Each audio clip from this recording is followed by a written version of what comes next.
హర హర మహాదేవ్. ఓం నమ శివాయ. అఘోరి కాళే నమ. గురుదత్తే నమ. సనాతన బంధువులకు, హిందూ బంధువులకు హర హర మహాదేవ్. వేములవాడ టెంపుల్ దర్శనానికి వెళ్తున్నాను. పోలీసు వారు ఏమన్నారంటే, అమ్మ ఒక 10 రోజుల తర్వాత రండి దర్శనానికి, ఇప్పుడు వద్దు అని అంటున్నారు. అసలు దేనికి? దర్శనానికి వెళ్ళే స్వేచ్ఛ కూడా నాకు లేదా? గుళ్ళల్లోకి వెళ్ళే స్వేచ్ఛ కూడా నాకు లేదా? ఆ మధ్యలో వెళ్తుంటేనేమో శివరాత్రి తర్వాత రండమ్మ దర్శనం చేపిస్తా అన్నారు. ఇప్పుడేమో ఫోన్ చేసి, అమ్మ మీరు రావద్దు, 10 రోజుల తర్వాత రండి, రంజాన్ నడుస్తుంది, అందువల్ల ఇప్పుడు రావద్దు, 10 రోజుల తర్వాత రండి అని అంటున్నారు. ఇది ఎక్కడి న్యాయం?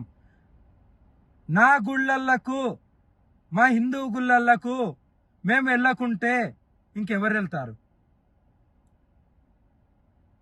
ఎవరికి ఆపే హక్కు ఉంది? అందరికీ స్వేచ్ఛ ఉంది కదా, అందరికి ఉన్నట్టు నాకు ఉంది. నేను దర్శనం చేసుకోవాలి. నేను దర్శనం చేసుకోవడానికే కదా నేను ఇప్పుడు వెళ్ళేది. వాళ్ళు ఎలా దర్శనం ఇప్పారో కూడా నేను కూడా చూస్తాను. ఇంకొకటి, జోగులాంబ టెంపుల్లో, అందులో కూడా జోగులాంబ టెంపుల్ లోపల దర్గా ఉంది. శుక్రవారం నేను జోగులాంబ టెంపుల్కు బయలుదేరుతున్నాను. వెళ్ళి అక్కడ దర్గా అంతు కూడా తేలుస్తాను, దాన్ని తీసే ప్రయత్నమే చేస్తాను. సనాతన బంధువులు, హిందూ బంధువులు దయచేసి అందరూ కదిలిరండి, ఒక అడుగు ముందుకేసి జోగులాంబకి వెళ్ళాం. జోగులాంబలో ఉన్న, గద్వాల్ జోగులాంబలో ఉన్న దర్గాను తీసేయడానికి మన అందరం కలిసికట్టుగా పోరాడుదాం. ఇన్ని అక్రమాలు ఇంత చేస్తున్న ఈ రేవంత్ రెడ్డి ప్రభుత్వం, చేతగాని ప్రభుత్వం ఏం చేస్తుంది? అన్య మతస్థులకు తొత్తుగా పనిచేస్తున్న రేవంత్ రెడ్డి, నిన్ను మాత్రం నీ ప్రభుత్వాన్ని కూడా దించే వరకు వదిలిపెట్టాను నిన్ను. నువ్వు ఎన్ని కేసులు వేసుకుంటావో వేసుకో, నువ్వు అరెస్టు చేసినా మంచిదే, అరెస్టుకు కూడా భయపడను. నిన్ను, నీ ప్రభుత్వాన్ని సర్వనాశనం చేసే వరకు నేను ఊరుకునేదే లేదు. నువ్వు అన్య మతస్థుల తొత్తుగా పనిచేస్తున్నావు. వాళ్ళ సభలకెళ్తూ వాళ్లకు డబ్బులు ఇస్తూ, వాళ్ళకు ఫండ్స్ ఇస్తూ నువ్వు చేసేటి తెలియదు అనుకుంటున్నావా రేవంత్ రెడ్డి? 5 సంవత్సరాల ప్రభుత్వం కావచ్చు నీది, కానీ శాశ్వతంగా ఉండేది మేమే, మా హిందూ బంధువులే, మా సనాతన బంధువులే. వాళ్లకు తొత్తుగా పనిచేస్తూ ఓటు బ్యాంకు గురించి నువ్వు నడిపే కుట్ర రాజకీయాలు తెలియదు అనుకోకు. నువ్వెందుకు మాట్లాడతలేవు దర్గాల గురించి? అసెంబ్లీలో ఇప్పుడు ఎందుకు మాట్లాడతలేవు ఈ దర్గాల గురించి? అన్య మతస్థుల తొత్తుగా బతుకుతున్నావా ఏంటి నువ్వు?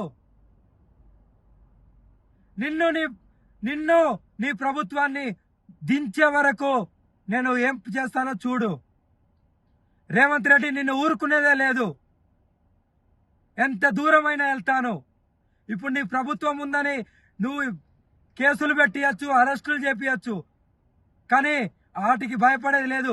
నేను జైల్లో ఉన్నా ఒకటే, అడవులలో ఉన్నా ఒకటే, శ్మశానాలలో ఉన్నా ఒకటే, హిమాలయస్లో ఉన్నా ఒకటే, ఎక్కడున్నా నాకు అంత ఏం ఫరక్ పడదు. కానీ నిన్ను మాత్రం వదిలిపెట్టేది లేదు. వీటి మీద స్పందించు. ఇప్పటికైనా ఈ దర్గాల మీద స్పందించు. వేములవాడ దర్గా మీద, జోగులాంబలో ఉన్న దర్గా మీద స్పందించి నువ్వు మాట్లాడు, సభలో మాట్లాడు. లేదంటే నీకు కఠినమైన చర్యలు తీసుకోవాల్సి వస్తుంది నీ మీద. నీ ప్రభుత్వానికి కూల్చివేత త్వరలోనే నాతోనే అవుతుంది, నేనే చేస్తాను. నీకు దిక్కున్నది చేసుకో, నీకు చేతనైంది చేసుకో. దయచేసి చెప్తున్న హిందూ బంధువులారా, సనాతన బంధువులారా, అందరికీ స్వేచ్ఛ ఉంది, అందరూ గుళ్ళల్లోకి వెళ్ళొచ్చు. నేను కూడా ఇప్పుడు వేములవాడ వెళ్తున్నాను. దర్శనం ఎందుకు ఇప్పియారో చూస్తాను. నన్ను అడిగే హక్కు, నన్ను ఆపే హక్కు ఎవరికీ లేదు. నేను కూడా ఒక మనిషినే కదా, నేను ఒక మానవున్నే కదా. ఒక ఆడపిల్ల స్వయంగా ఇలా వచ్చి పోరాడుతున్నా అంటే ఇప్పుడిప్పుడే అందరు హిందూ బంధువులు అందరూ కదులుతున్నారు, కదిలి తీరుతున్నారు. అందరూ ఏకమై ఈ దర్గాలు తీసేసి మన హిందుత్వం, మన సనాతన ధర్మం ఏందో మనం అన్య మతస్థులకు తెలుపుదాం. మనమేంటో తెలుసుకుందాం. అన్య మతస్థులకు హిందువులందరూ ఏకమైతే, సనాతన బంధువులు ఏకమైతే ఎలా ఉంటుందో చూపిద్దాం. ఎంతమంది దాడులు చేసినా, ఎంతమంది నా మీద బురద చల్లినా సరే, ఎంతమంది ఏమనుకున్నా సరే, నేను ఎక్కడ లొంగేది లేదు, ఎక్కడ తగ్గేది లేదు. నా పోరాటాన్ని నేను చేస్తూ ఉంటాను. ఎవరు అడ్డుకుంటారో అడ్డుకోండి. రండి బంధువులారా, హిందూ బంధువులారా, సనాతన బంధువులారా, రండి. వేములవాడకి వెళ్తున్నాను. ఈరోజు వేములవాడకి వెళ్తున్నాను. శుక్రవారం రోజు అందరూ కలిసి కట్టుగా శుక్రవారం గద్వాల్ జోగులాంబలో మనం అందరం కలుద్దాం. అక్కడ ఉన్న దర్గా గురించి మనము పోరాడదాం. దాన్ని తీసే ప్రయత్నం చేద్దాం. తీసివేయాలి కూడా. నేను తీసేయడానికే నా వంతుగా నేను పోరాటం చేస్తున్నాను. నా ప్రాణ త్యాగం చేయడానికైనా సిద్ధంగా ఉన్నాను. సనాతన ధర్మం గురించి ఎంతో మంది అఘోరమ్మ మీద బురద చల్లడానికి, అఘోరమ్మ మీద కుట్రలు చేస్తూ బ్యాడ్గా పోర్ట్రేట్ చేస్తున్నారు. నేను అన్నిటిని ఏం పట్టించుకోను. మీకు చేతనంది చేసుకోండి.